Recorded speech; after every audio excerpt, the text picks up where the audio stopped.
game, but it's going to be talked about all the way up to tonight's game.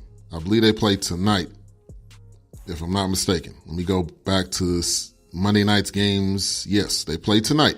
So all the way up until 7 o'clock, it will be talked about. After that, it probably won't be discussed anymore unless they lose this series. Because if they lose this series, they're going to go back to that and say that was a part of why they lost, which I don't think that's correct. But that's how the mainstream media goes back to. They go back stuff that happened and pinpoint certain things of why they lost. So, but he cannot expect people not to talk about it. You were on the bench on your cell phone losing to Brooklyn. That's just an overall bad look. What about his daughter being sick? He was inactive. I don't see the problem. Amir Johnson probably won't play in this series again. Yeah, maybe. But look, go back to the back. Like, go back to the back. You can leave. You're a player. You can move off the bench and go back to the back. But the other part of it was his teammate is looking at the phone with him. It's bad optics.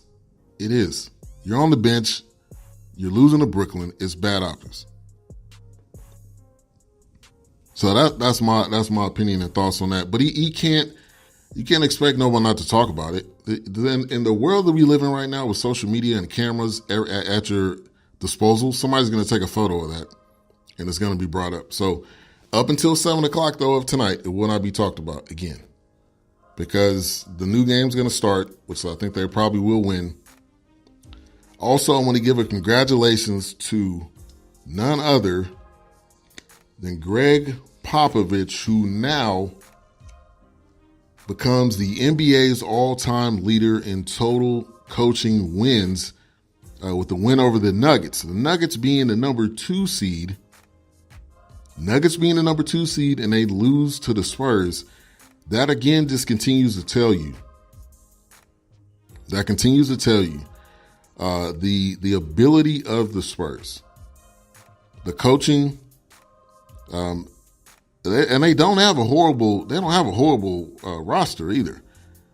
You think about DeRozan, you think about Aldridge if he's on his game. Also, Patty Mills. This isn't a horrible team. Their regular season just wasn't up to par what we would normally expect it. But they went 48-34. DeMar DeRozan leading the team in points and rebounds and assists. Denver looked a little, I think a little shell shocked. They haven't been in the playoffs in a minute. Also, this is a very young team. The guy with the most experience is Paul Millsap. He had 12. So eventually, though, I think Denver will win it. I think they'll settle in. But Greg Popovich, now the NBA's all-time leader in total coaching wins. Pop continues to show why he is still the best coach in the league, says Courtney Harden. And I think he's had great players, but also he's had young players that have came in and developed under him. Patty Mills. Who knew Patty Mills until he got to the Spurs? Now, I knew him because he played for St. Mary's, which is out of California. So I kind of had some knowledge of him that way. But who knew a lot of these guys? Who knew Ginobili? So he's been able to put together teams and develop players. That's the great thing I think about Pop is he's been able to develop players. He's been able to and win a ton of games. You know, look, he's the all-time leader. He passed Lenny Wilkins. So there you go. Let's get into another quote-unquote upset. I don't know if these were upsets or if this was just reality. But DJ Augustine scoring 25, including the tie-breaking 3 with 3.5 seconds left, and they beat Toronto. The most interesting stat of this game is Kyle Lowry. Kyle Lowry was scoreless, 0 points, I don't know why he cannot get over this playoff hump. It's only game one, so I don't want to get to why can't Kyle Lowry shoot and why can't Kyle Lowry do this and that, but his playoffs are cursed, and they've been cursed ever since he's been with Toronto. Kawhi at 25.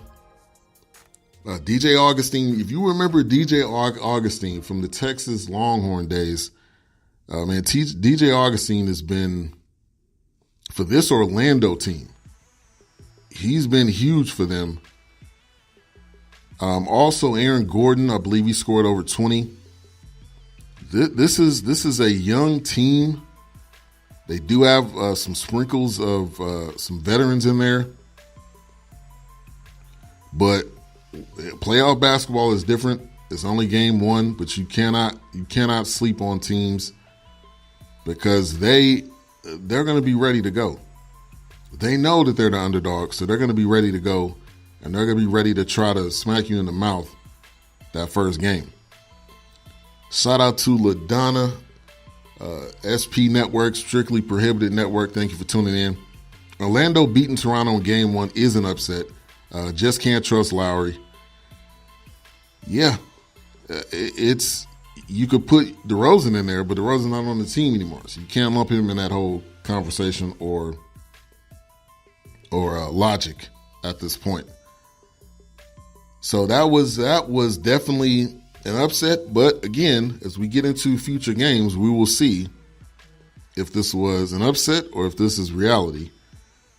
Games on tap for tonight, we do have the Clippers and the Warriors. And speaking of the Clippers and the Warriors, Patrick Beverley, I love watching Patrick Beverley play because he's not going to give you 30 points a night, but he is going to abuse your best player.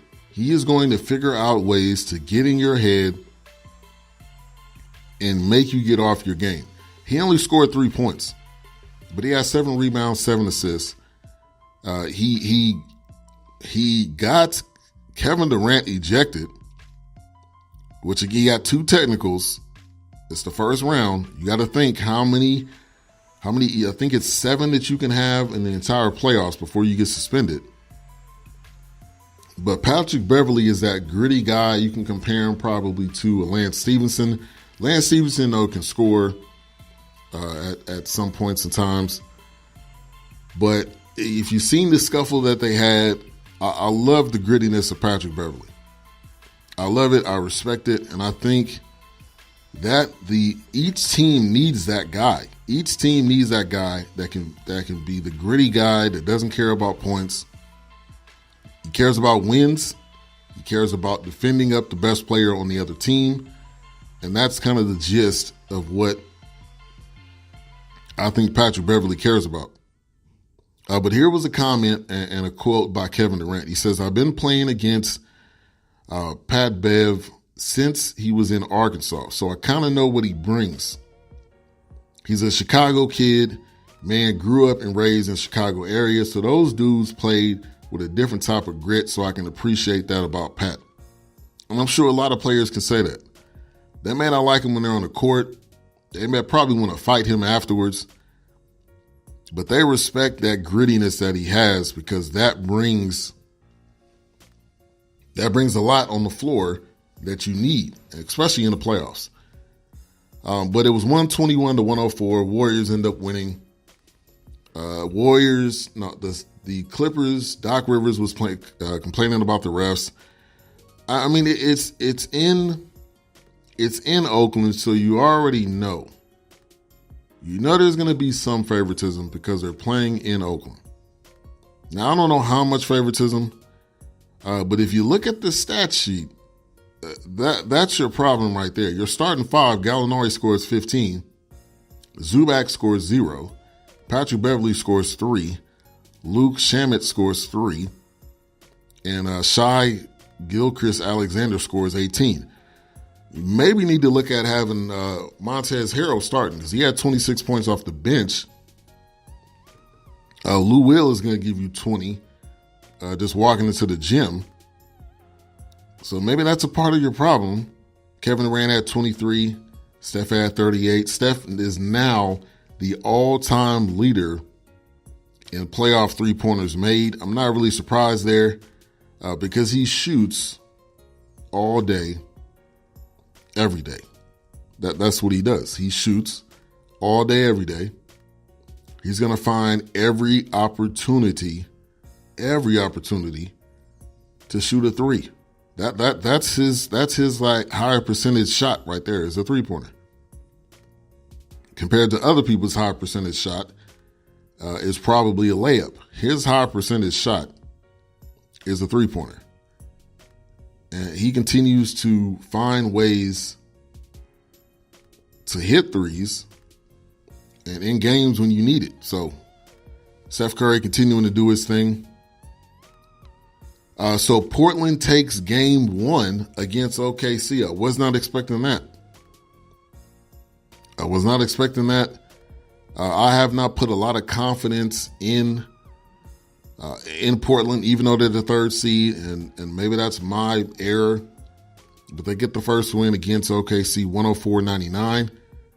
Russell records his 9th career triple-double. But if you don't win the game,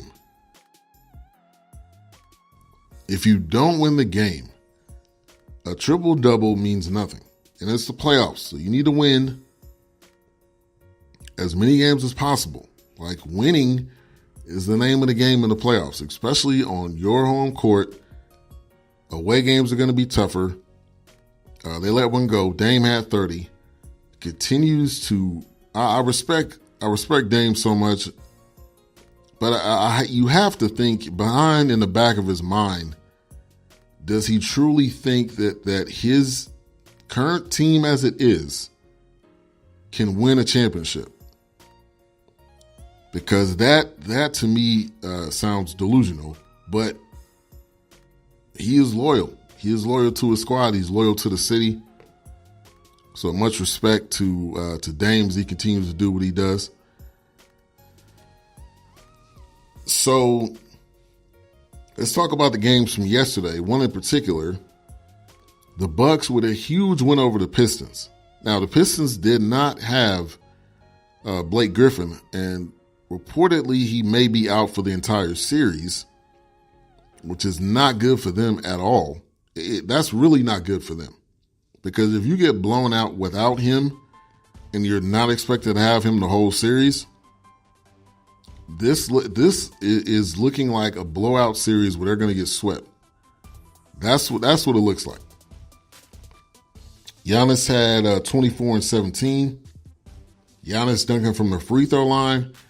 Giannis pulling up threes like nothing.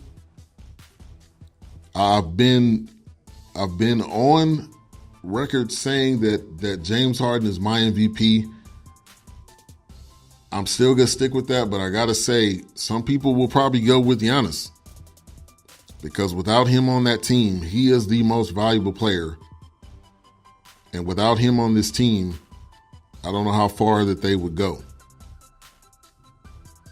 But Giannis is doing it, man. The way they beat the Pistons so convincingly. The Pistons had 0 scoring. Reggie Jackson had 12. Drummond had 12. Everybody else was in single digits, except Luke Kennard had 21 off the bench. So even when you do add Blake Griffin, which it sounds like he won't be playing, that's still not going to be enough. So this is going to be a sweep. Everyone in the Bucks starting 5 was in double-digit numbers, including 2 of their players off the bench. Giannis had 24. Chris Middleton had 14. Brook Lopez had 14. Bledsoe 15. Sterling Brown 11. George Hill had 16. And this kid, Pat Connaughton, also had 10. Everybody scored except Ilyasova. And that was a little bit surprising.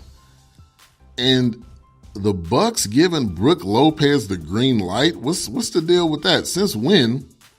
And shout out to Rough Buff. Thank you for tuning in. Since when has Brook Lopez been given the green light to just be shooting up threes like he's Steph Curry? I'm watching the game and I'm like, okay, If you made one,